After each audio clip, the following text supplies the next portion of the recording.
Hi I'm Satya, special educator from విస్పాస్ child development centre. ఈరోజు మనం పిల్లలు స్కూల్ నుంచి వచ్చిన తర్వాత వాళ్ళని ఎలా ఎంగేజ్ చేయాలి అనే టాపిక్ గురించి మాట్లాడుకుందాం. జనరల్గా పేరెంట్స్ అందరూ ఏమనుకుంటారు, పిల్లలు ఇంటికి వచ్చేటప్పటికి మనం అన్ని పనులు ఫినిష్ చేసేసుకుని ఖాళీగా కూర్చుంటే అప్పుడు వాళ్ళని ఎంగేజ్ చేయొచ్చు అనుకుంటారు. కానీ అలా చేయకండి. యాక్చువల్గా మనం ఇంట్లో చేసే పనుల్లో వాళ్ళని ఇన్వాల్వ్ చేయండి. అప్పుడు వాళ్ళకి నేర్చుకునే అవకాశం ఎక్కువ ఉంటుంది. మనం బోర్గా కూర్చోబెట్టి ఇది ప్లేట్, ఇది స్పూను, ఇది గ్లాసు అలా నేర్పే బదులు రోజు మనం అన్ని పనుల్లోనూ ఇన్వాల్వ్ చేసి మనం తినేటప్పుడు డైనింగ్ టేబుల్ వాళ్ళ చేత సెట్ చేయించామనుకోండి, ప్లేట్స్, గ్లాసు, వాటర్ బాటిల్ పెట్టించడం, అలాగే తిన్న తర్వాత ప్లేట్స్ని తీసుకెళ్లి సింక్లో వేయడం, ఇలాంటి పనులు చేయించితే వాళ్ళు ఫెమిలియరైజ్ అవుతారు అన్ని ఆబ్జెక్ట్స్కి.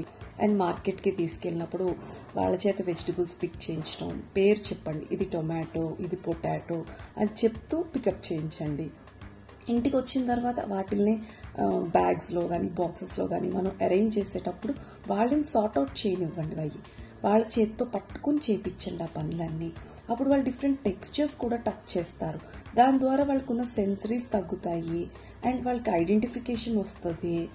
అండ్ టైం కూడా బాగా ఎంగేజ్ అవుతారు, ఇంట్రెస్టింగ్గా ఎంగేజ్ అవుతారు వాళ్ళు. అండ్ ఇంట్లో రెగ్యులర్గా చేసే మొక్కలకి నీళ్లు పోయడం, వాటర్ బాటిల్స్ ఫిల్ చేయడం, బట్టలు ఆరేసేటప్పుడు బకెట్లోంచి ఒక్కొక్కటి వాళ్ళని తీసి ఇవ్వమనండి. అవి తడిగా ఉంటాయి, డిఫరెంట్ టెక్స్చర్స్ ఉంటాయి. దాని ద్వారా కూడా సెన్సరీ ఇష్యూస్ అనేవి రిడ్యూస్ అవుతాయి. ఇవి మాత్రమే కాకుండా మనం విప్పిన బట్టలు వాళ్ళ చేతే వాషింగ్ మిషన్లో వేయించటం, వాళ్ళు ఆడుకున్న టాయ్స్, పజిల్స్ వాళ్ళ చేతే పిక్ చేయించి కబోర్డ్లో సెట్ చేయించటం, ఇలా చేయించవచ్చు. అండ్ ఇంకా మనం సర్వ్ చేసేటప్పుడు ప్లేట్స్లో ఇడ్లీ ఆర్ దోశ పెట్టి ఇది తాతకివ్వు, ఇది అక్కకివ్వు, ఇది నాన్నకివ్వు అలా చెప్తూ ఉంటే వాళ్ళు రిలేషన్స్ కూడా నేర్చుకుంటారు. ఫస్ట్ డేని ఎవరు అన్నీ చెయ్యరు. మనం చెప్పగా చేయగా వాళ్ళకి అలవాటు అవుతుంది. వాళ్ళ ఐడెంటిఫికేషన్ నేర్చుకుంటారు, అర్థం చేసుకుంటారు. అండ్ ఇంట్లో క్లీనింగ్ చేసేటప్పుడు కూడా వాళ్ళకు కూడా ఒక చిన్న క్లాత్ ఇచ్చి ఊరికే బొమ్మలు తుడవడం, టేబుల్స్ తుడవడం, కుర్చీలు అట్లాంటి డస్ట్ చేయడం, ప్రతి దాంట్లో మనం చేసే ప్రతి పనిలోని వాళ్ళని ఇన్వాల్వ్ చేయండి.